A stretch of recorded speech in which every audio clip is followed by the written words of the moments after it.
Oi, Elaine, boa noite. Você viu? Não tem bicho de sete cabeças. Você está me ouvindo bem? Sim. E você Ótimo. Então, Elaine, olha, eu não estou aqui para fazer pergunta, eu não sou uma jornalista, a gente está aqui para bater um papo. Qual que é a finalidade? Olha, a finalidade é a seguinte.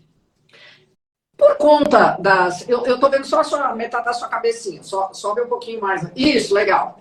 Por conta das competições, o que acontece? A gente acaba viajando bastante. Coisa que talvez a gente não tivesse oportunidade e nem interesse, às vezes, nas cidades nas quais a gente vai. E então eu linkei o esporte ao turismo e tudo o que isso traz e acrescenta na vida da gente, né? E é por isso que eu vi que você é uma mulher que viaja sem parar, tem rodinha no pé.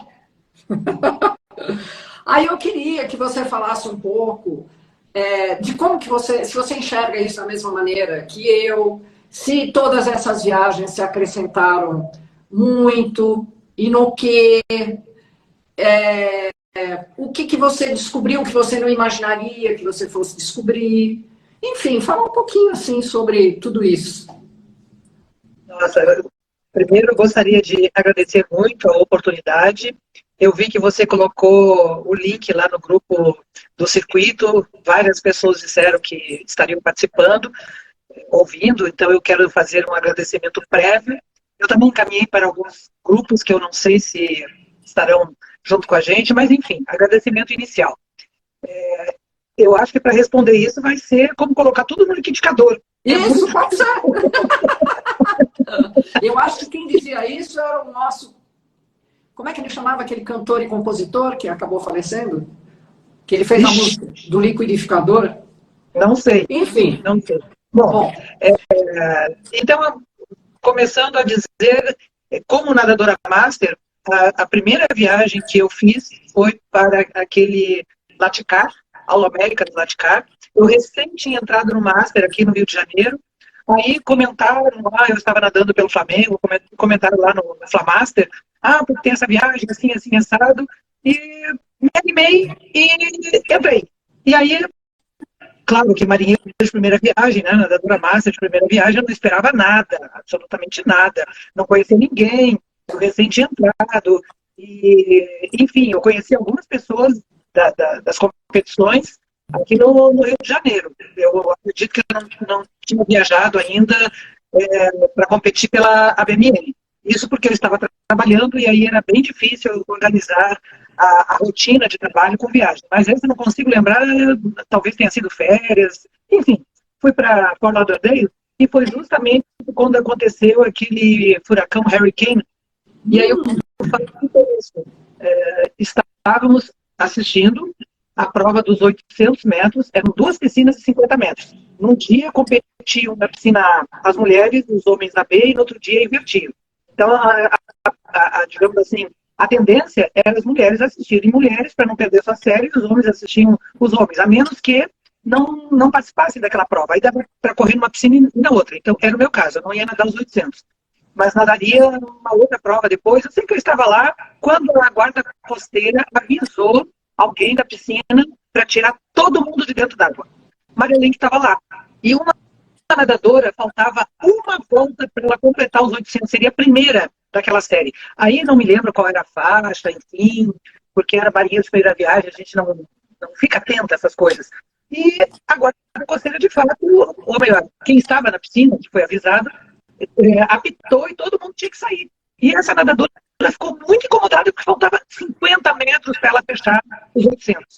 E foi avisado, então, para todos se protegerem por conta do furacão e não sei o quê. Não aconteceu nada a não ser umas rajadas fortes de vento e uma parte do telhado da piscina meio que desmontou, mas, enfim, não houve grandes consequências. E Magalhães, que estava lá, como todo mundo fugiu para se abrigar, para mim o local mais próximo era o vestiário.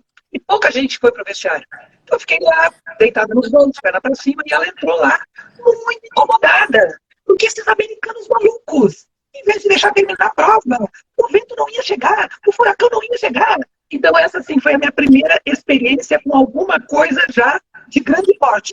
O tal do furacão. Você ficou assustada? Nem um pouquinho. Todo mundo estava lá comentando, disseram que no salão principal, onde era o credenciamento e tinha venda de produtos, a maioria das pessoas foi para lá e comentaram que ficaram muito nervosas, começaram a orar juntas, a chorar, não sei o quê. Na minha cabeça não passava isso, né? Não, furacão, quer dizer, eu não tenho noção do que é um furacão. Porque ainda bem. E assim, eu fiquei no vestiário, pernas para cima, Maria Lenk reclamando, e tá, esperamos passar, e, enfim. E aí, agora, quando passou, a competição continuou rolando? Não continuou logo.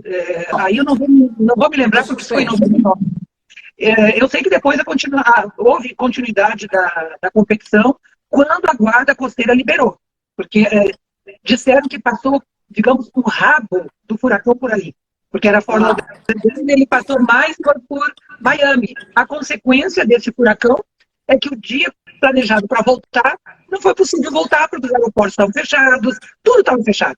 Então, foi necessário procurar um hotel para voltar no dia seguinte. E aí, ainda quiseram cobrar uma diária a mais do carro alugado, não conseguimos devolver porque a locadora estava fechada e fomos obrigados, então, a ficar com o carro e no dia seguinte devolveu e devolver a conta como se a gente não quisesse devolver no dia. Mas tudo se resolveu. Mas, Elaine, o que você visitou em Fort Lauderdale? A gente visitou a Hall da Fama, muito legal. Visitamos, sim, eu estava com amigas lá do Flamengo, que tinham alugado um carro, e aí saímos a passear, shopping aqui, ali, acolá. Foi a primeira vez que você havia ido para os Estados Unidos? Não, mas como competição, sim. E eu não conhecia a Fort Lauderdale. Você sabe que eu procurei um pouquinho a história do Hall da Fama, porque eu não conheço. Foi, se não me engano, fundada por aquele Johnny Weissmuller. O Tarzan. O Tarzan. Você achou bacana? Você ficou emocionado de ver aquilo ali? Como é que foi? Eu queria ver e vi a estátua de cera do Mark Spitz, porque eu lembro que a Olimpíada que ele participou, que foi a Olimpíada aquela do atentado, e ele foi o que conquistou 7 medalhas. Isso. Aconselhado a voltar antes, ele não ficou para a cerimônia de encerramento por conta das origens judaicas e ele poderia correr risco. Então, está lá no Hall da Fama, eu tirei foto com ele, a estátua dele, cera com todas as medalhas conquistadas. Ai, que legal! Você sabe que ele foi presidente, né, então, do Hall da Fama, e o objetivo era, assim, do ponto de vista legal, ensinar as crianças a nadar antes de ir para a escola, para o jardim de infância. Bom, Sócrates já dizia, cidadão culto é aquele que sabe ler e nadar. Então, estamos dentro da filosofia do Sócrates.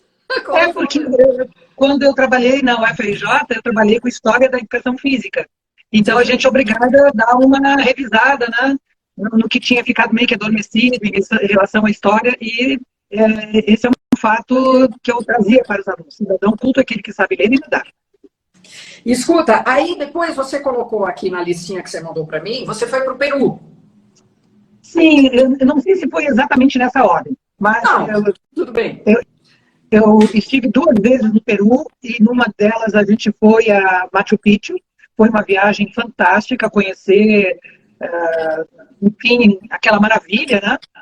Chegamos com um guia que deu todas as explicações, o que era, o que deixou de ser. Enfim, foi em grupo, a viagem fica sempre fantástica. Você prefere viajar em grupo? Eu viajo sozinha também, mas em grupo é mais divertido. É mais divertido, né? E sobretudo com os colegas nadadores. Aí melhor ainda. Porque depois das competições, vocês sempre viajam. Tira uma semana e viajam. Em geral, quando saio do país, eu aproveito para conhecer algum lugar ou alguns lugares que ainda não conheço. Então, eu evito repetir lugares que eu já estive e dou preferência para conhecer outros. Você nunca tinha ido ao Peru? Você foi ao Peru por ocasião de um campeonato e acabou indo passear em Machu Picchu. Eu fui pelo campeonato e depois do campeonato, então, nós fomos a Machu Picchu. E esse campeonato no Peru, eu não me lembro se foi de piscina longa ou de piscina curta, porque eu fui 2 vezes, não tinham terminado ainda o estádio. E o dia que a gente tinha a piscina liberada para reconhecimento, eles estavam pintando a arquibancada. E o meu tênis ficou com tinta da arquibancada. Mas, enfim, coisas que... Você gostou do Peru? Gostei. Mas não me animo a voltar pela terceira vez, não. Por quê? Porque eu já... Bom, tem aquele ditado que diz, para que figurinha repetida, né? Então... Você comeu bem lá? Qual é o prato típico Sim, de lá? eu gostei muito do ceviche. Muito. Do ceviche. Gostei muito. Conta aí que talvez tenha gente que não conheça. O que é? É um prato, era servido numa taça, à base de frutos do mar. E eu gostei imensamente. Vim comer novamente, agora nessa última competição que teve, depois de Medellín, a gente foi para uma ilha, que daqui a pouco eu lembro o nome, e comemos lá. Foi muito legal também. Mas aí já era um outro toque, uma outra pegada. Uma outra pegada. É. E do ponto de vista língua, você se virou? Não, eu falo espanhol praticamente como eu falo português. Porque eu já dei aulas na Argentina, dei aula no Chile, no Norte e no Sul, dei aula do curso de... uma disciplina do mestrado. Tanto metodologia da pesquisa, quanto a disciplina específica de psicomotricidade. Então, fui desenvolvendo, aprendi de ouvido, eu não tive aula, e é claro que de vez em quando a gente escorrega na gramática, mas eu perguntava para os alunos, eu quero dizer tal coisa, a gente diz assim ou assado, e a gente se virava. Então, não tem problema. Bom, aí vamos falar assim de Mar del Plata. Mar del Plata, sim. Foi em Mar del Plata que eu tive assim, um insight, porque eu fui 2 vezes a Mar del Plata. A primeira vez, a gente foi, eu não consigo lembrar com que equipe, porque na época, como não tinha rede social, não tinha a velocidade de comunicação como tem hoje, nós fomos por uma equipe do Rio, uma equipe grande, ou fomos por outra equipe. Eu sei que a sugestão é que a gente se unisse uma equipe grande, que era para tentar, de repente, fazer revezamentos, né? E lá eu encontrei vários atletas, vamos dizer assim, meio que perdidos, por conta da falta de comunicação, se inscreveram pela sua equipe. Aí eu estou bem lembrada que tinham 3 de uma equipe que queriam fazer revezamento, e não faz revezamento com 3. Tinham 2, tinha 1, tinha não sei o quê. E havia a equipe Peru Master, que até deu uma certa confusão, porque não podia ter uma equipe com nome de país, mas na realidade é uma equipe chamada Peru Master. E aí eu tive esse insight. Se existe Peru Master, por que não pode ter Brasil Master ou Masters? Porque junta os Masters. Tá? Então não ficou Brasil Master no singular, Brasil Masters. E comecei a divulgar a ideia, que tal, não sei o quê, e foi e tal. Eu acho que aconteceram 2 ou mais competições fora do país que se foi, como o Brasil Master, mas PRA, para Master. Não estava ainda cadastrado na FINA. Aí eu disse, não, mas espera um pouquinho, se a gente vai com o Brasil Master, vamos criar essa equipe. É uma equipe mesmo, Brasil Master. E aí, com a ajuda de uma das secretárias lá da WMN, criamos a equipe que hoje em dia é uma grande equipe. Você vai para todo lado, os revezamentos são montados pela Débora, e são sempre ótimos revezamentos, a maioria deles para ganhar medalha e para bater recorde. Então, ela monta os revezamentos de forma que, pelo menos, a pessoa nade um revezamento. Claro que os bons nadam os possíveis e os impossíveis. E como o que você achou de Mar del Plata? O que você achou bacana lá? Depois vocês foram passear onde? Mais perto ali do litoral, para ver os lobos marinhos, as focas, tinha um cassino também, fomos lá, muita foto. Ficamos mais por ali mesmo, onde dava para a gente a região andar. Produtora de vinho, né? Sim, mas na época eu não era muito chegada em vinho, não. Depois que a minha filha fez curso de sommelier, eu até estou aprendendo a beber melhor. Bom, aí vamos lá. O que você colocou aqui? Maldonado e Piriápolis.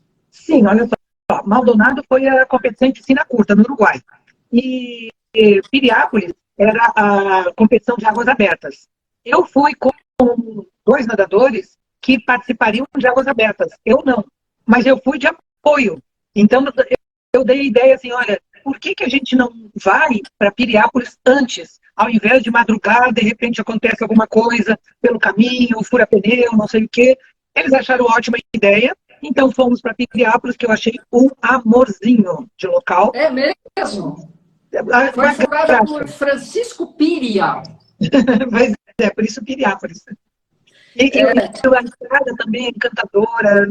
É mesmo? Parece Muito. que lá tem bastante lobo marinho, tem um parque, né? Tem. Mas a gente não ficou tanto tempo, porque a ideia era fazer, dois colegas fazerem a travessia e depois a gente ia para a Colônia de Sacramento. E foi esse o roteiro. E o que tinha em Colônia de Sacramento? É uma cidade histórica fantástica, né? Fantástica. Ver o pôr do sol ali, maravilhoso. Ah, é? É? Sim. Como muito, eu não saberia dizer assim, qual o pôr do sol mais bonito, porque cada um tem a sua peculiaridade. Ou a gente está perto do mar, ou está perto do rio, ou está perto de montanha, como foi o caso lá de São Pedro de Atacama, lá em cima, depois da competição de Arica, a gente foi lá para cima. Então, você iria a esses lugares se não fosse a competição? alguns até iria, porque quando eu fui a Roadmaster Games em Torino, a programação dos amigos que estavam juntos era diferente da minha. Eu, como já tinha conhecido alguns países ali, eu dei preferência a conhecer cidades da Itália. Então, eu fiquei viajando pela Itália. Então, eu decidi viajar sozinha para conhecer do que fazer que conheça 13 países em 10 dias, que não se conhece coisa nenhuma. Né? Aquelas coisas malucas, não. Então, eu quero conhecer Gênova, quero conhecer Cinque Terre, quero conhecer a Costa Amalfitana, e fiz isso sozinha, de boa. Se tivesse com um grupo, seria 10 vezes melhor. Mas não ficou ruim pelo fato de eu estar sozinha, não. Escuta, aí nós fomos, você falou também de Arica. Arica. No Chile. Arica, lá em cima no Chile, 50 quilômetros perto do Peru. Foi em Arica que eu dei aula. Dei aula 2 vezes no curso lá de mestrado, né, o Espírito Santo, metodologia, depois eu não lembro, acho que foi alguma coisa de psicomotricidade. E eu fiz amizades lá com os professores. Tanto que quando fui para Arica, eu avisei a professora. Arica. Você sabe que eu fiquei assim impressionada, porque parece que é uma cidade, na realidade é Ariqui, né, pela língua deles lá. Isso. E tem 11 mil anos que já é habitada aquela cidade. Então, é uma cidade pequenininha, é uma cidade oceânica e tem minas de sal. Ah, minas de sal? Sim.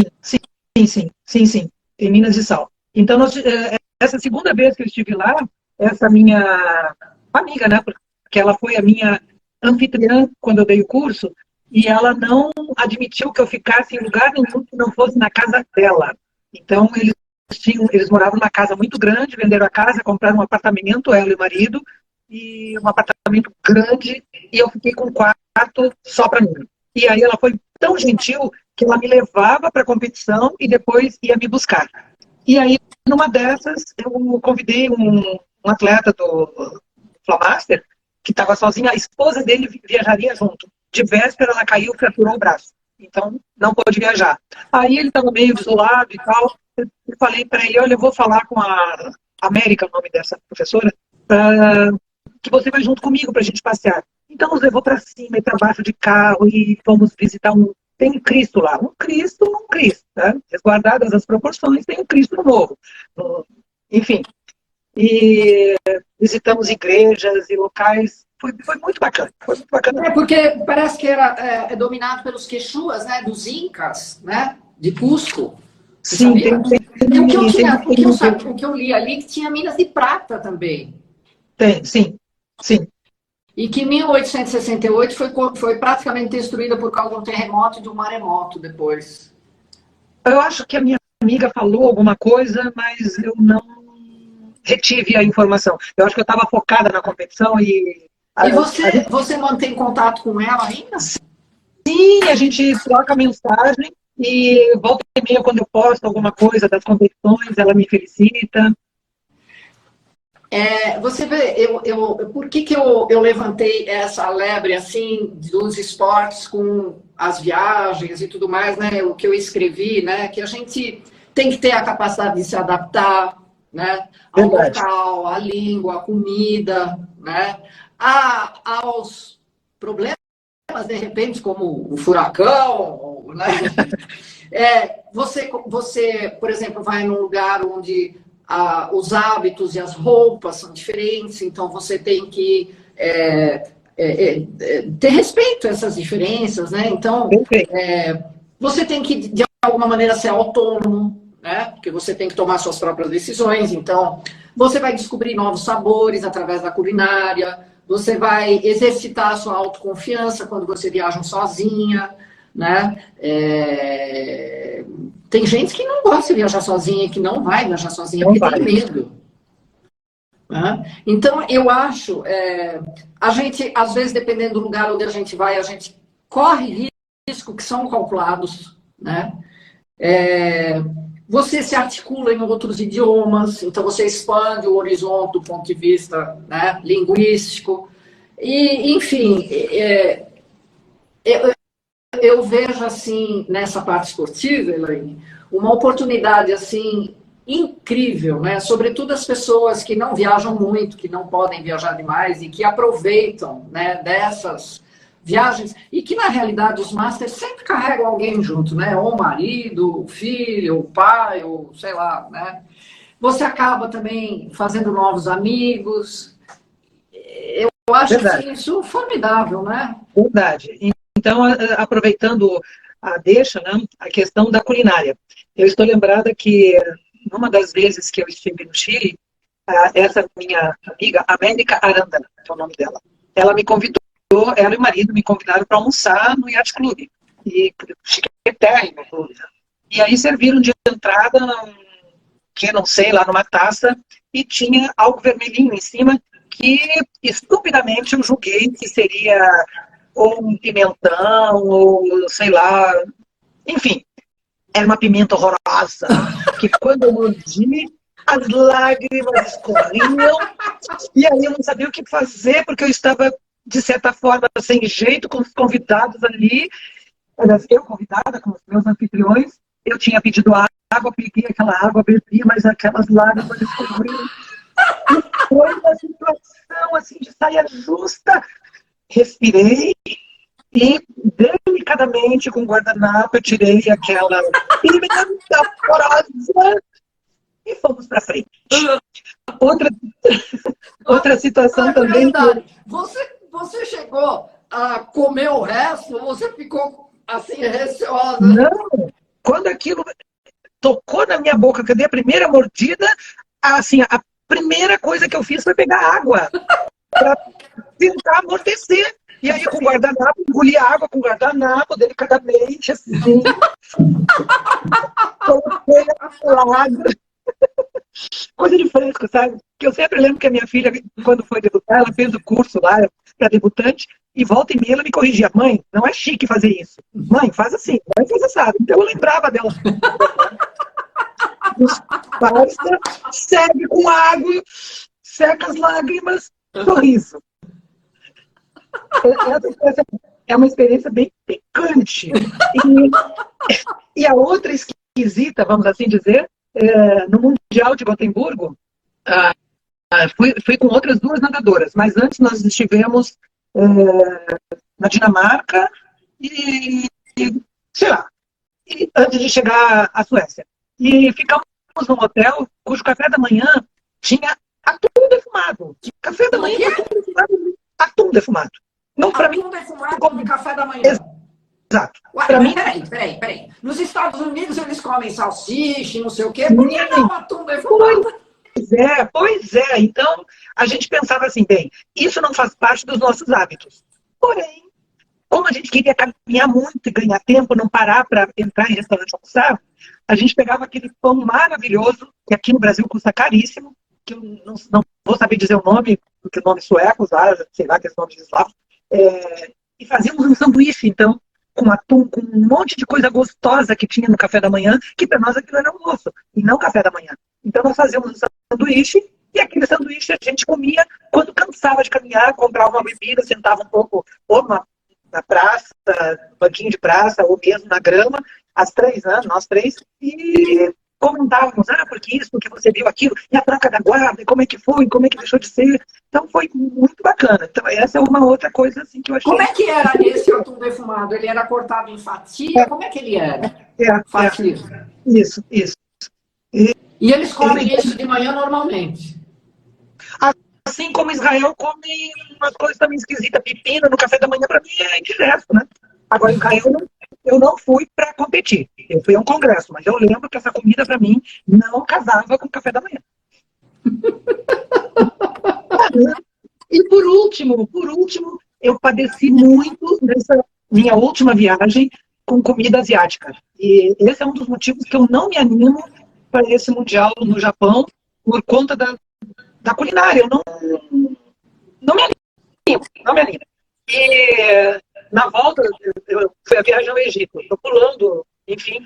A viagem ao Egito, tudo legal, porque o guia egípcio fala tão bem português quanto nós, ele estudou muito, o pai dele era guia, então ele seguiu sendo guia e aprendeu os nossos hábitos, preparou para nós um almoço espetacular, uma mesa assim, tão comprida, mas cada guloseima fantástica. O Marcos falou isso na live dele, mas ele não deu detalhes. Só disse que tinha muita folha, tinha carne de camelo, tinha coisas deliciosas, mas não eram apimentadas. Então ele sabia que o gosto brasileiro não era assim de cair na pimenta, se bem que baiano gosta de pimenta, mas enfim, sabia que tinha que ser meio termo. E ele atendeu nesse quesito. E, em contrapartida, quando a gente chegou de volta no Catar, nossa, aquele tempero foi crucial, foi muito ruim. A comida do avião, então, era assim, ou era comida vegetariana. Pus o primeiro garfo, devolvi porque não conseguia comer, ou então tinha chicken com aquele curry. Mas era tanto curry que aquilo me fazia mal. E não tinha outra coisa, eu comia aquilo ou não come. Aí comia muito pão, né? Servia um pãozinho, vinho, bastante vinho, e um pouquinhozinho de uma proteína para sobreviver, vamos dizer assim. Foi muito ruim, muito ruim. Com a comida asiática você teve uma experiência onde? Foi essa viagem, né? Essa última, no Catar, e chega. Deu porque já no Egito, eu fui por conta do grupo de nadadores, travessias pelo mundo, eu já fiz várias viagens com o Marcos, são viagens para conhecer lugares, e eu queria muito conhecer o Egito, e aí vou fazer um parênteses, porque quando eu estava no, acho que quinto ano primário, ou estava na primeira série ginasial, uma coisa assim, e eu gostei tanto da história do Egito, que eu me inscrevi num concurso de rádio, olha só, um concurso de rádio, televisão não existia na época, chamado Bambas Lacta. Tinha que passar por 5 etapas, eram 5 semanas, cada semana respondia 2 perguntas e o candidato dava o tema. Então, o tema que eu dei foi História do Egito. E sugeria uma literatura. A literatura foi o livro que eu estava estudando, quinta série, ou primeiro ano de ginasial, não lembro, alguma coisa assim, e não era pouca coisa, era o senhor do livro, né? Então eu fui passando pelas etapas, o prêmio seria um galhardão de Bamba Lacta, eu não sabia o que significava um galhardão, depois eu fiquei sabendo que era um título, eu pensei que era alguma coisa de levar, e 100 barras de chocolate diamante negro, eu detesto chocolate negro. Mas eu ganhei. Um irmão meu participou da História do Brasil, ele caiu na quarta etapa, e eu fui avançando, eu fui avançando. Aí eu era a primeira que estava chegando na quinta etapa, na segunda pergunta. E aí teve um intervalo comercial, o locutor falou para mim assim, olha, se você souber de pronto a resposta, você não responde logo, tá? Faz assim um suspense. Mas na minha cabeça ele ia me dar um sinal de quando eu podia responder. Eu sabia responder. E aí eu fiquei olhando para ele, esperando que ele me desse o sinal, e não saiu o sinal. E dou-lhe uma, dou-lhe duas. Como assim? Aí eu falei, né? Veio a resposta, ele ia me eliminar, porque ele disse para eu fazer suspense e não me avisou que eu podia responder. Então, aí o estúdio todo estava com os funcionários lá, saíram dos seus lugares, todo mundo bateu palma e tal. Primeira Bamba Lacta. Veio um monte de caixa de chocolate. O que eu fazia com aquelas caixas de chocolate? Na hora do recreio, levava na cantina da escola, aí trocava diamante negro por jujuba, porque não... Besteira, né? Criança só come besteira. E eu, como criança, como besteira também. Então, estou lembrada disso. E por isso eu queria conhecer o Egito, porque eu tinha estudado o Egito. Mas o tanto que o nosso guia discorreu com propriedade, ele traduzia para nós os hieróglifos. E pegava, às vezes, e dizia assim, olha, isso aqui quer dizer assim, quer dizer assado. Ia pegando os desenhos e ia compondo as frases. Eu fiquei encantada. Aí eu vi que a história do Egito que eu estudei, ela rasa perto do que ele estava nos relatando, né? E eles, foi fantástico, foi fantástico. A viagem de balão por cima do Vale dos Reis, aí ele explicou, o rei assim, assado, o rei do Quéops, Kefren, Miquerinos. O Quéops era pai do Kefren, que por sinal, por vezes, era pai do Miquerinos, a pirâmide maior era... Olha, explicações mil. Então, eu queria fazer essa viagem do Egito. By the way, tinha uma travessia no Mar Vermelho. Poxa, poder dizer que eu nadei no Mar Vermelho, eu não gosto de fazer travessia. Fiz muitas, mas deu. Poxa, eu vou dizer, eu nadei no Mar Vermelho, que não é vermelho. Ele fica vermelho por causa do sol, por causa dos corais. E tinha uma prova de revezamento. 3 vezes 500. 2 mulheres e um homem. O homem foi o Marcos, que já fez a live, e ele deu o nome da nossa equipe de Os Turtles. Como é Legal, que é? né? Os Turtles. A tartaruga. Porque ele mesmo falou que ele nada devagar. Então ele escreveu ele, Elaine e Erilene para nadar esse revezamento. Mas lá não tem divisão de faixa. Não, é todo mundo junto. Então nós nadamos como uma garotada de 20 e poucos anos. Eram 10 revezamentos, a gente ficou em quinto. Não ficou tão ruim assim. Quantas equipes tinham? 10. Então, tá ótimo. Pois é, mas o bom foi o divertimento. Foi maravilhoso.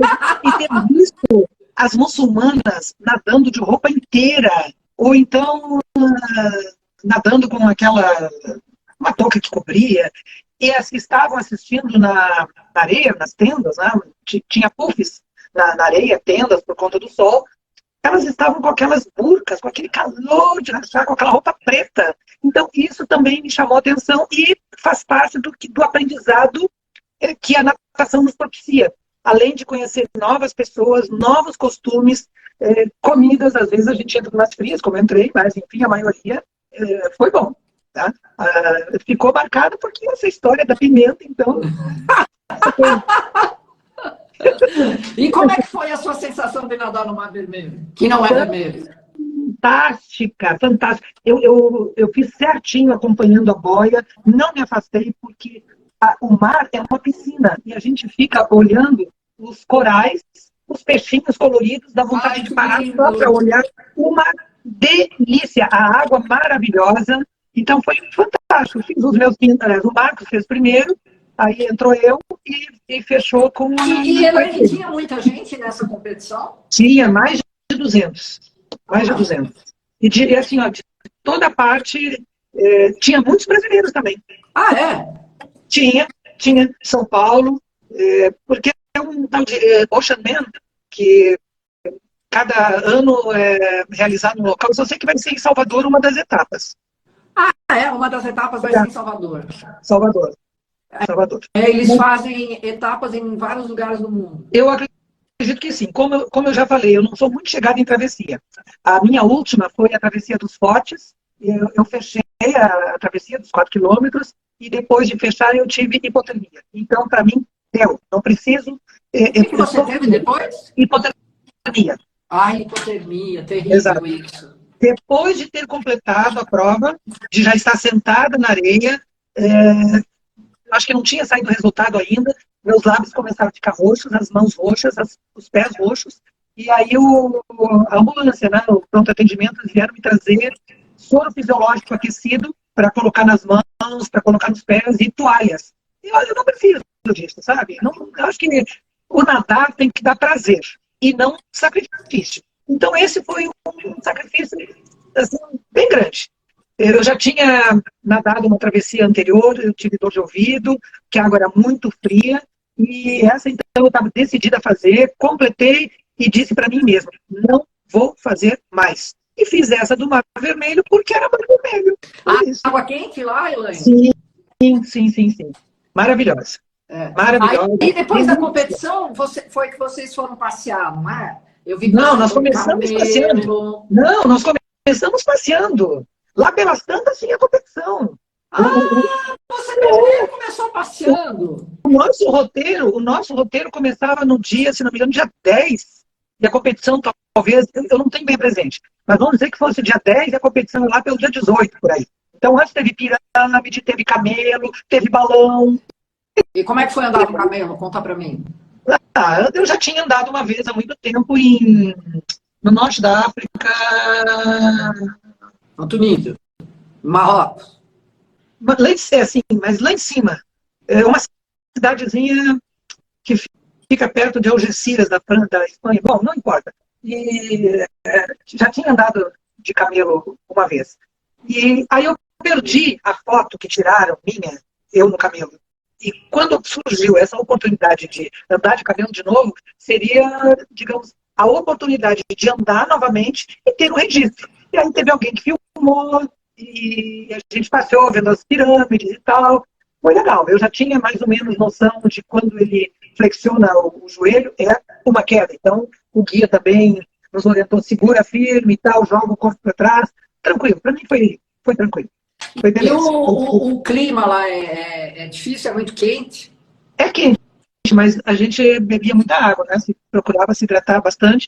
O guia tinha um micro-ônibus que nos levava para cima e para baixo. Nós estávamos entre 8 e 11, porque tinha a sobrinha de uma nadadora, veio da Itália para se juntar a nós. Aí teve gente que viajou, enfim. Então tinha um micro-ônibus. E no micro-ônibus, uma geladeirinha com água farta para todo mundo. Então nós saímos para passear, já saiu com uma garrafa, quando voltava já tinha outra garrafa. Então esse cuidado ele teve conosco. E no Egito você sentiu essa dificuldade assim, em ser mulher e sair sozinha, uma ou duas mulheres sozinhas? Não, porque onde ele nos levou em locais que nós poderíamos nos deslocar. Ficamos em hotel próximo, digamos, ao local principal de onde circulavam, onde tinha feirinhas, bares, restaurantes e coisas assim. Então, eu não vi dificuldade e também não tínhamos necessidade de sair por aí sozinhas. A gente ia em grupo para olhar, conhecer e tal, olhar o artesanato, comer alguma coisa. Como é que é o artesanato de lá? O que tem? Mais pulseirinhas, muita coisa feita. Tem muito camelo para venda, tanto de couro quanto de alabastro, enfim. Tem muita coisa, eu diria assim, muita quinquilharia. Verdade. Mas, enfim, e eu já tinha aprendido que quando a gente quer comprar, não aceita o preço dado pela primeira vez. Tem que negociar. Tem que negociar. E eu lembro que eu estava querendo, eu gosto muito de gato. E eu queria comprar um gato. E a minha filha me torra a paciência que eu já tenho coisa demais. E eu fui assim, resistindo. Fomos numa fábrica que faz esses monte de coisa de alabastro, enfim, e tinha cada gato mais lindo que o outro, e eu assim, não vou comprar para não, senão eu vou beber, porque comprou mais coisa. Aí quando a gente chegou, acho que foi em Luxor, talvez tenha sido em Luxor, fomos lá numa feira, aí eu não resisti. Eu tinha aí eu tinha um gato, perguntei quanto que era. Era do tipo assim, 30. Eu disse, muito obrigado. Faça seu preço, faça seu preço. Não vou querer, faça seu preço. E não dá para baixar. Se ele me oferece 30, eu não vou oferecer 5, né? Disparate. E eu disse, não quero. Faço 20. Não quero. Faça seu preço. Bom, de 20 eu posso reduzir metade, 10. Não, 15. Não, muito obrigado. Ele foi atrás de mim e me vendeu por 10, os 10 que eu tinha oferecido. Você sabe que tem pessoas, Elaine, que, por exemplo, viajam, né? E cada país que vão trazem, sei lá, imã de geladeira, copinho de não sei do que, canequinha de não sei das quantas. Você tem alguma coisa dessa? Sim, eu no começo das minhas viagens, de cada lugar eu trazia uma camiseta. Aí eu cansei, era muita camiseta. Depois eu comecei a trazer imã de geladeira. Aí já não tinha mais lugar na geladeira. E trazer alguma coisinha de decoração. Então, o que eu lembro de ter trazido, que eu trouxe com todo cuidado, foi aquela folha de, acho que não sei se é plátano, da Nova Zelândia, quando eu fui a Roadmaster Games. Eu comprei no museu, uma folha grande, trouxe na caixinha com todo cuidado, na mochila, e assim, eu trazia a mochila como se fosse algo muito precioso, botar lá em cima no Bing, eu que colocava, não deixava ninguém colocar nada em cima, e chegou inteiríssima. E aí também trouxe algumas coisinhas do Chile, algumas coisinhas, assim, de onde eu andei, Finlândia, trouxe alguma coisa, enfim, cada lugar eu fui trazendo uma lembrancinha. Mas isso é bacana, porque quando você entra na casa, a minha casa também é assim, você entra, isso aqui eu trouxe da Austrália, isso aqui veio não sei daqui, aquilo ali. Então, você revive esses momentos através desses objetos que despertam, né, a memória. Porque, sabe, muitas vezes a gente acaba esquecendo o que a gente viveu. E às vezes, e os amigos também são muito bons por isso, né, Elaine? Você sabe que eu tinha uma amiga que me conhecia infelizmente, ela faleceu, foi uma perda muito grande na minha vida, mas eu descobri que ela era a memória da minha vida. Porque às vezes ela falava assim, você lembra aquela vez, a gente foi para a escola juntas, sabe? Aquela vez que você fez isso, que você fez aquilo, eu falei assim, meu Deus, rosto do céu, né? Coisas do baú. Que é isso? Mas eu tenho, assim, algumas com mais, digamos, mais carinho. Eu fui 3 vezes à Grécia, nenhuma foi para competição, todas elas foram para congresso. E eu trouxe o discóbolo, claro, eu fiz educação física, eu tinha que trazer o discóbolo. E trouxe mais outras 2 estatuetas lá que estão em local de destaque na minha sala, as coisas da natação também. Então, quando eu gosto de ver, como você disse, são as memórias afetivas. Isso.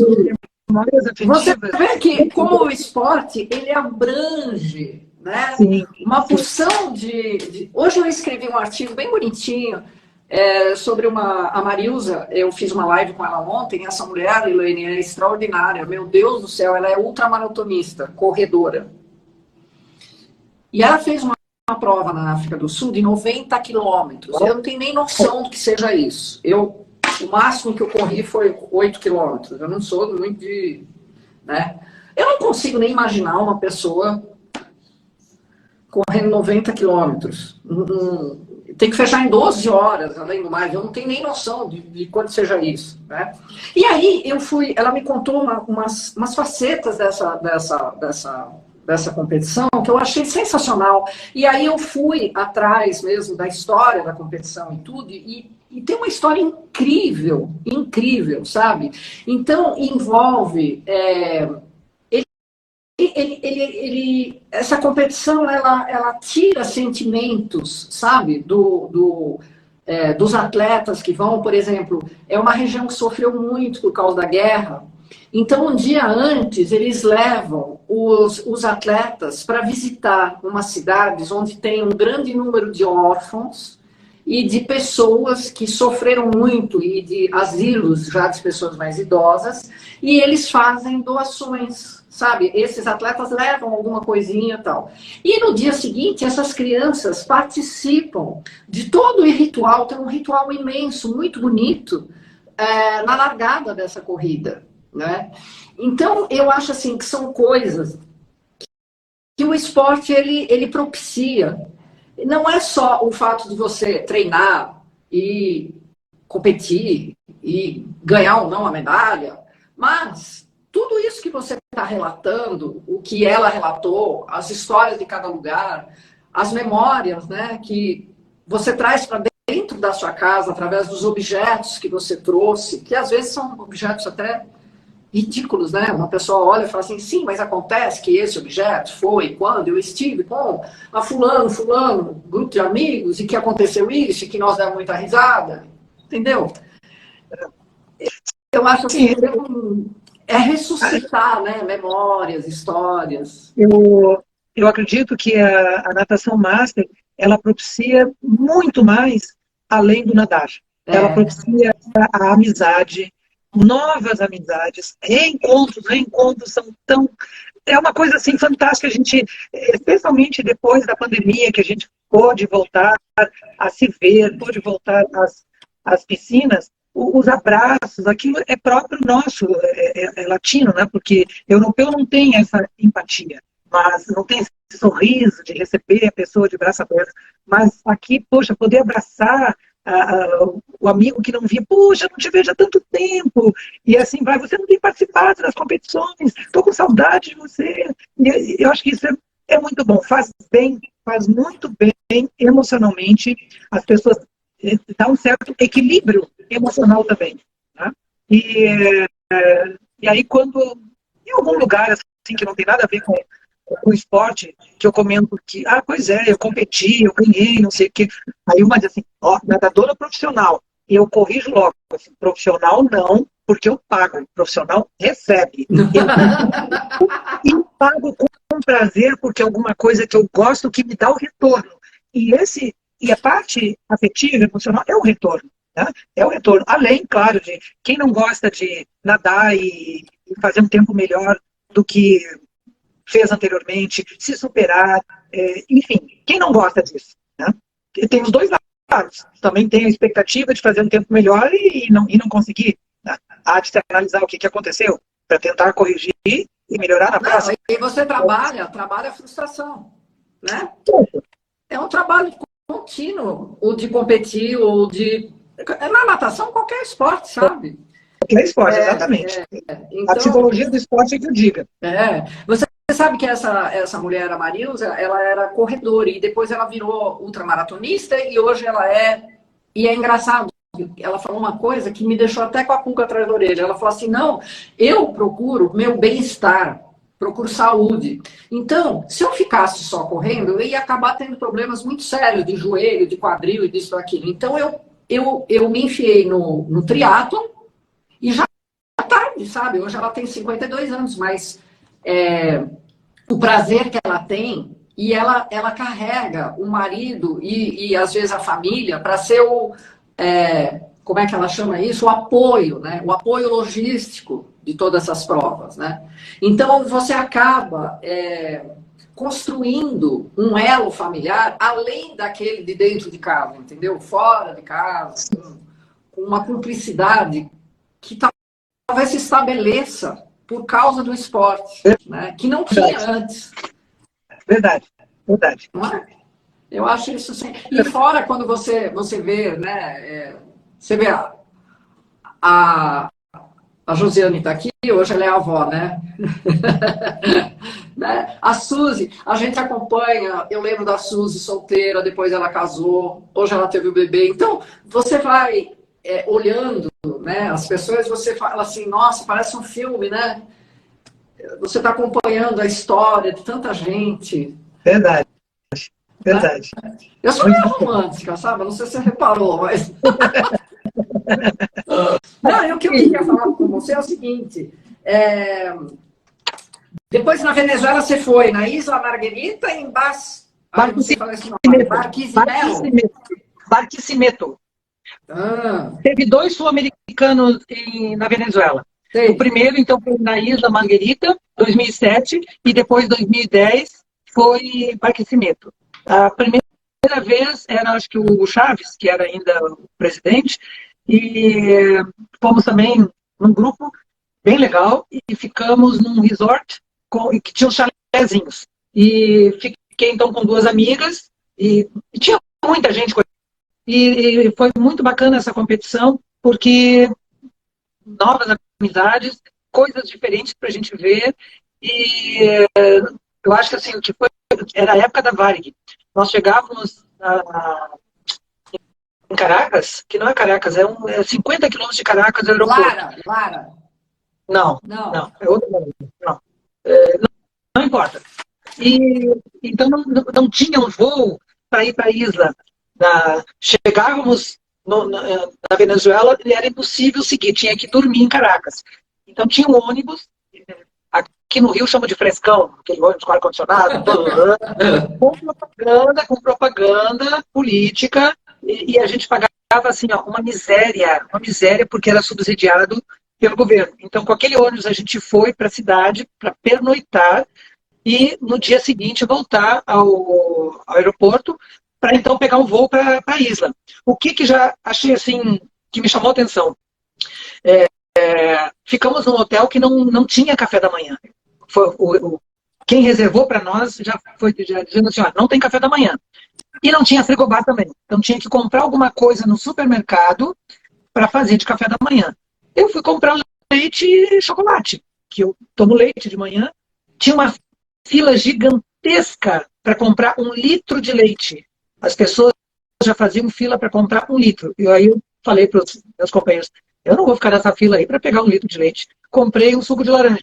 Beleza, tomamos suco de laranja e fomos então para a isla nesse resort. Esse resort tinha 5 refeições ao dia. 5. Claro que a gente não aproveitava 5 porque estava na piscina, né?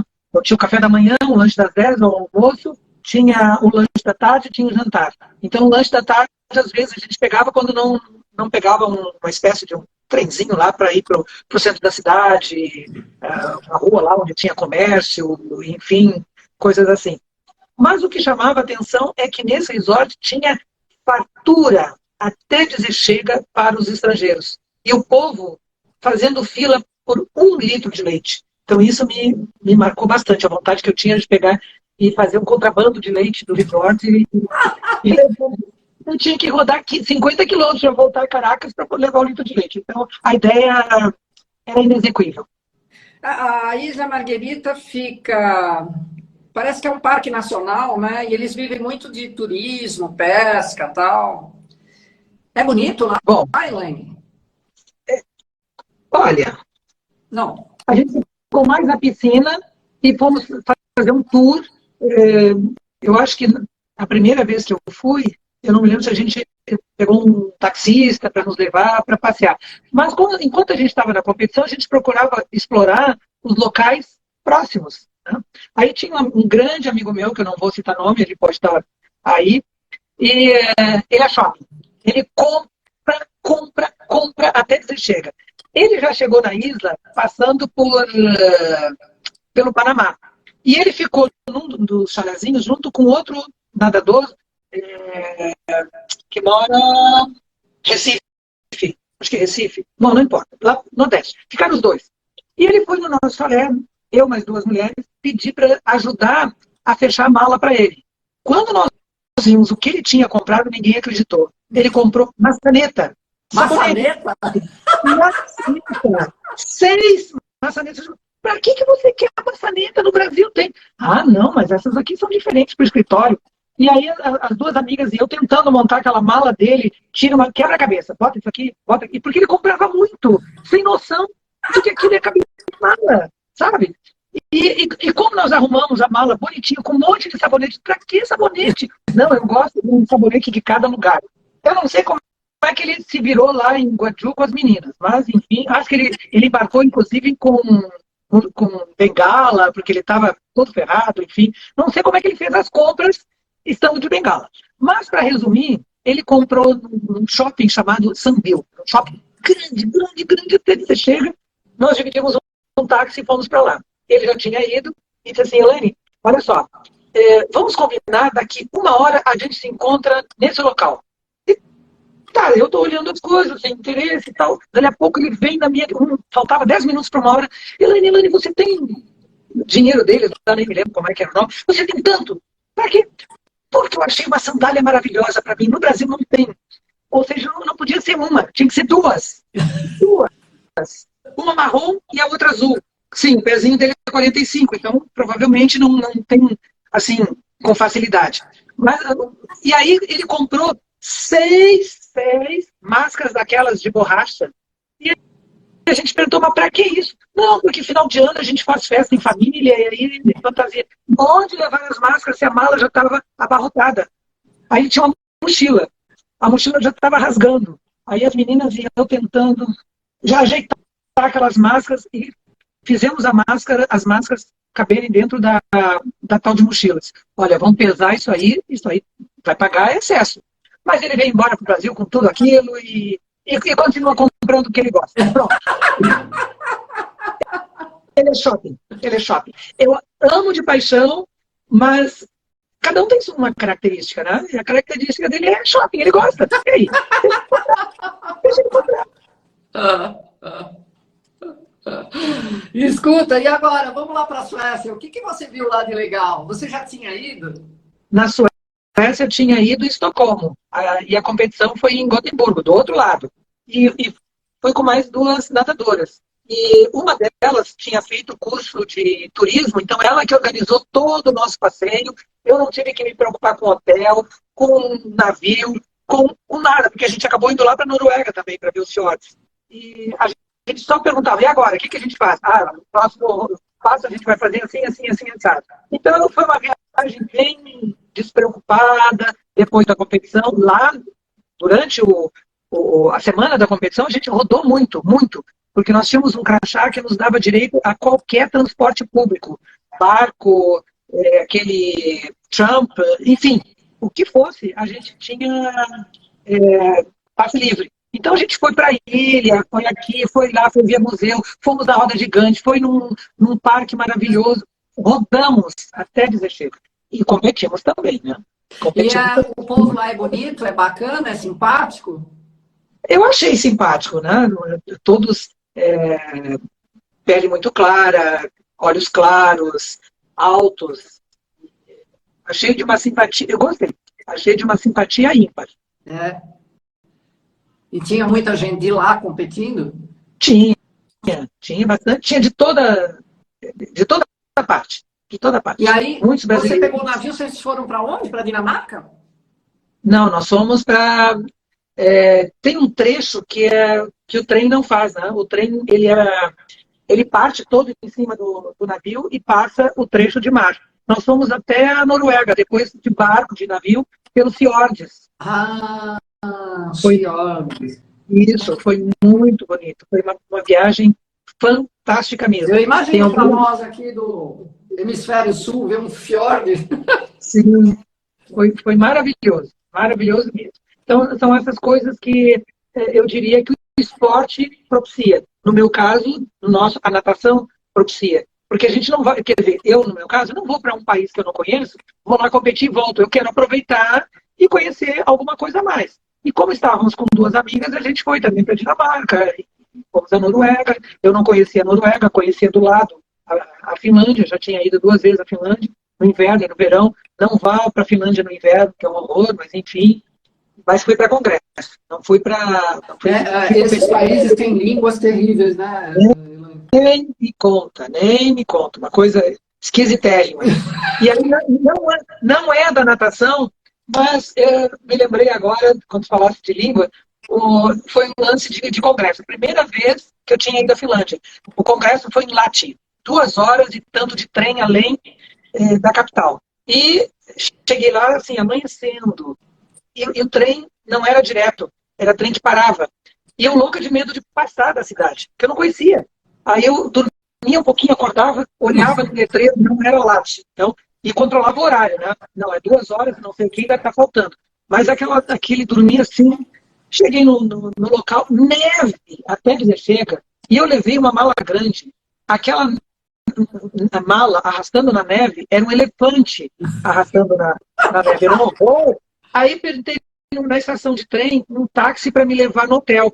E ele disse que não me levava. Eu não entendia por quê. Porque o hotel era na outra quadra. Ele ia me levar, então, arrastando mala. Bom, cheguei no hotel, fiz check-in, ainda consegui tomar um café da manhã no hotel, aí dormi.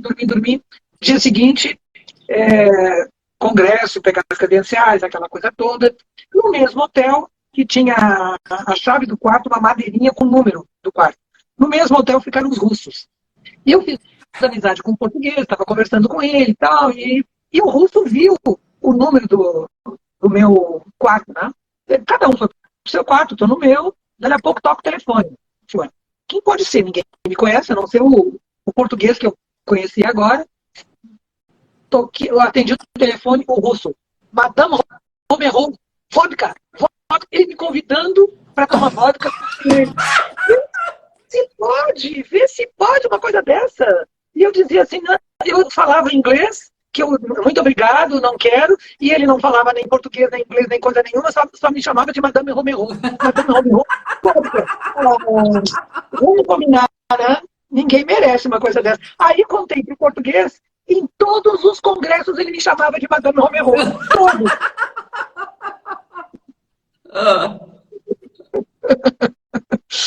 Você sabe, Elaine, que eu tenho uma história tão engraçada. Tipo, eu nadava numa... Eu não vou comentar o nome da piscina, mas tinha uma moça que nadava lá comigo e ela era mais jovem e eu nadava mais que ela, então às vezes ela ficava muito contrariada com isso, né? Então, teve um dia que ela foi no treino e ela ficou o treino todo falando, mas Fabiane, se você fizer uma musculaçãozinha, você vai ficar muito melhor. Porque a musculaçãozinha, e papapá, é a musculaçãozinha, e você me conhece, eu olhava pra cara dos meus amigos e falava assim, gente, se essa mulher falar de novo em musculaçãozinha, eu vou dar um murro nela, ela vai ver que eu não preciso de musculaçãozinha. Olha, mas ficou o treino, que foram 2 horas de treino, que naquela época eu treinava muito, a tal da musculaçãozinha. E fomos tomar banho e ela não parava de falar na musculaçãozinha. Quando eu saí, fui tomar café da manhã com a minha turminha, meus amigos, eu falava assim, gente, ainda bem, não estava mais aguentando a história da musculaçãozinha. Acabou o café da manhã, fui pro escritório, né? Cheguei no escritório, toco o telefone. Alô? Ó, eu tô te ligando só para você não esquecer de fazer musculaçãozinha. Puf, desligava. Aí ligava o outro. Fizeram fila, Elaine. Ó, só passei para lembrar para você, para não esquecer de ir lá na musculação o dia inteiro. Pois é, então, esse português, todos os congressos, todos os que eu fui, mas não, errou, vodka. Então, tá vendo? Olha, eu acho que não somos só nós que temos histórias extraordinárias, não só de viagem, mas também dos amigos. E esse senso de humor fantástico, sabe? A musculação. A gente aprende, né? A gente tem que ter um certo senso de humor para tornar a vida mais leve. Sim, senão, sim. Sabe? Eu adotei uma máxima agora, hoje eu ainda coloquei em prática. Toda vez que eu vou pagar, vou usar um exemplo, hortifruti. O rapaz do caixa pergunta, qual será a forma de pagamento? E tem que pagar? Aí ele cai na risada. Você gostou? Pronto, você sorriu, já fez meu dia. Hoje eu fui comprar grama para os gatos. E eu estava procurando em todo lugar, não encontrava. O rapaz que veio aqui colocar a tela me disse que ele encontrou na Pets. Aí eu fui na Pets e achei de fato. E quando eu peguei os 2 potinhos, fui para o caixa, veio um rapaz todo gentil e... A senhora precisa de alguma ajuda? Eu disse, não, só tem essa... Quer alguma coisa mais? Não, só esses 2 aqui. Qual seria a forma de pagamento? Eu tenho que pagar? Caiu na gargalhada. Né? Você gostou dessa? Gostei. Não fica mais leve o dia? Fica. Então, pronto, eu também já ganhei meu dia. Se você achou bom, eu também achei bom. Pronto, paguei tudo. Minha amiga de viagem, olha lá, Evanice falando. Evanice, temos histórias engraçadas em Malta. Fomos para Malta, tinha uma travessia, nenhuma de nós 2 nadou a travessia. Ela não estava afim, eu também não. E aí nós 2 fomos, lá que nós nos conhecemos, fomos passear. Pegamos um ônibus de tour, fizemos a ilha norte um dia, a Ilha Sul no outro dia, e foi fantástico. E toda vez que eu vou a Curitiba, a gente se encontra. Que legal, né? A amizade que a natação me deu. Assim como todas, né? Eu gosto muito da comunidade Master. São pessoas fantásticas, o sorriso que a gente vê no outro, enfim. Tem alguns fora da curva, mas isso a gente deixa pra lá. Não, alguns Elaine, fora da olha, você está casinha. vendo? Nós estamos há 1h20 conversando. Você vê como passou? Você estava tão preocupada. Ela Não, porque estava preocupada que vocês fossem dormir, se chatear, né? Imagina, olha só. é que a minha filha disse, mãe, o pessoal não aguenta mais que 45 minutos. Vê se faz uma coisa enxuta. Tá, então eu passei para ti o que ela me disse, né?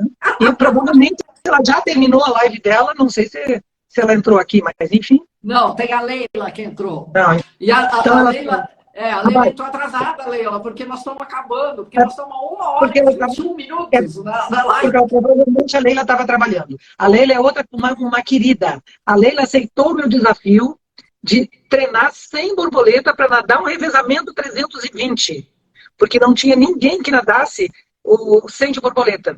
E aí desafiei a Leila, ela aceitou o desafio, nadou sem, fez o revezamento, se não me engano, bateu recorde. Ela... Você vê só. Pois é, pois é. Eu sempre digo, a gente é capaz de qualquer coisa. Sabe? É só querer e acreditar. A gente faz o que a gente quer, viu? Verdade. Parabéns, porque olha, nadar sem borboleta é carregar 2 pianos, né? Um na ida, outro na volta. Eu fico admirado de ver aquele pessoal que nada 200 borboletas. Eu falo, meu Deus do céu, o que é isso? É gostar de sofrer, né? É autoflagelação.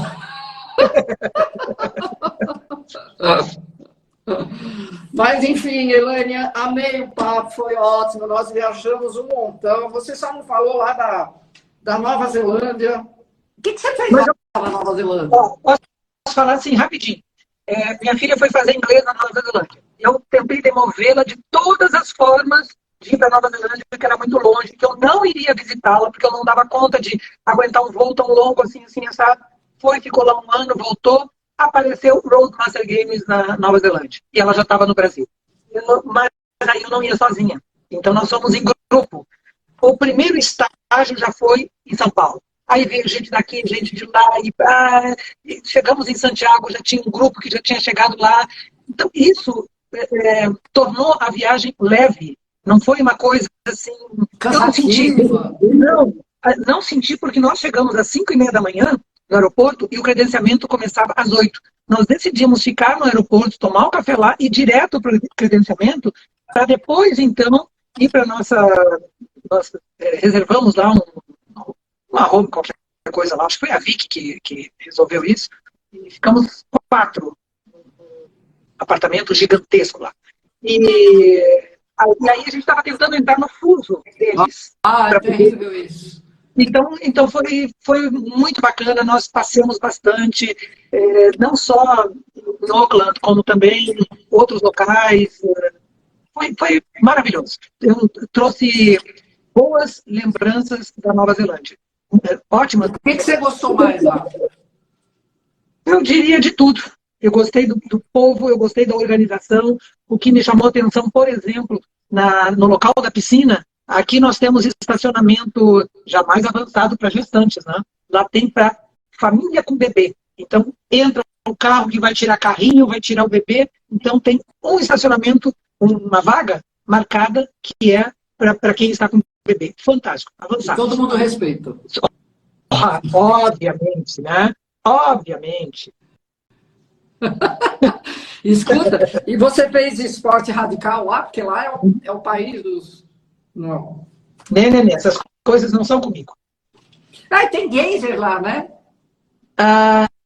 Tinha também lá em Atacama, mas tinha que acordar muito cedo e eu não quis. Acordei cedo. Não, a gente foi no estúdio do... alguém que está assistindo me ajuda. Maria Helena, de Juiz de Fora, que ia assistir. Aquela série famosa. Bom, a gente viajou para conhecer as filmagens lá, que eu não vou me lembrar. Não estava no script, eu não anotei.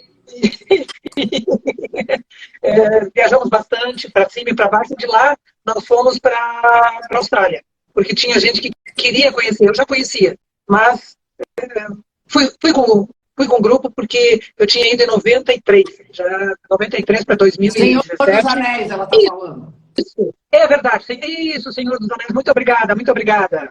Então, nós visitamos tudo aquilo ali, fotos. Chovia. Uma chuvinha chatinha, assim, fininha, mas que atrapalhava tirar foto, atrapalhava, enfim.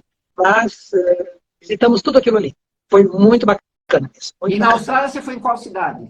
A gente ficou em Sydney e fomos àquela piscina maravilhosa que fica à beira-mar, água geladérrima, mas a gente nadou, pagamos acho que 5 ou 6 dólares para poder usar piscina e vestiário. Aí quando a gente caiu na água, tentamos nadar rápido para aquecer e para poder... nadamos aqui.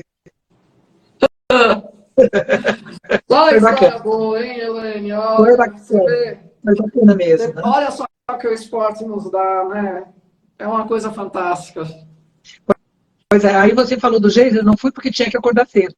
Mas acordamos cedo para poder andar nos balões. A gente saiu do navio, se não me engano, 3h30 da manhã, porque tem todo um ritual para inflar o balão e não sei mais o que. E são muitos balões ali. E o dia do passeio de balão foi justo o dia do aniversário da Evanice. Aí quando a gente desceu, fizeram lá uma festa para ela, cantando no idioma local para ela. Foi bem, bem bacana. E a gente acompanhou. A gente acompanhou, foi legal. Sensacional. Eu viajei com a Vicky. Sim, eu sei da história. A Turquia. Sei da história. 2 mulheres sozinhas sozinhas na Capadócia. Das compras que ficaram no avião, já estou sabendo. Pode deixar, vamos pular essa. Vamos agradecer o pessoal que nos prestigiou aqui. Muito obrigada, Elaine. Foi sensacional. Você viu? Foi uma delícia. 1h30 de conversa assim, olha, Elaine é super parceira, é verdade. Obrigada. Gente, saudações aquáticas, super obrigada a todas vocês, tá? Elaine, de coração, super obrigada. Você vai ter essa live, eu vou mandar lá para você no seu Instagram, tá? E a gente conversa de novo, tá bom? Tá bom, eu que agradeço. Gente, um beijão para todos vocês. Tchau, grata pelo convite e obrigada a todos aqueles que tiveram a paciência de assistir algumas abobrinhas e algumas coisas engraçadas. Que nada, foi tudo jóia. Tchau, meninos. Tchau.